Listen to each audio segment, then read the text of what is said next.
ఇది వంశపారంపర్యంగా వచ్చింది. మరి ఎక్కువ టెన్షన్ ఉంటే వచ్చింది. అయితే షుగరు రాబోయే ముందు లక్షణాలు ఏముంటాయో తెలుసుకుందాం.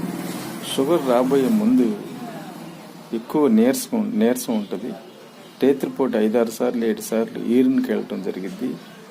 ఆకలి ఎక్కువ ఉంటుంది, నీరసం ఎక్కువ ఉంటుంది, పుండు పడితే మాందు, కాళ్ళు మంటలు సురుకులు ఉంటాయి.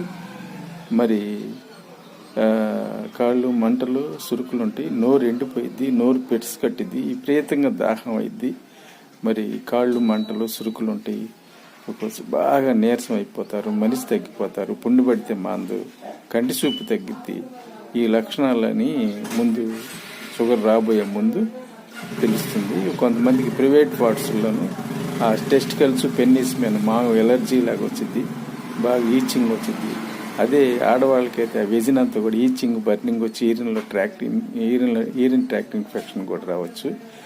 అందుకని షుగర్ ఉందని కూడా తెలియదు. ఎక్కువైన తర్వాత కిడ్నీస్ కూడా దెబ్బతిన్న తర్వాత షుగర్ అనేది బయటపడటం జరిగింది. ఇది షుగర్ యొక్క కథ. షుగర్ రావడానికి లక్షణాలు ఇవి. Thank you.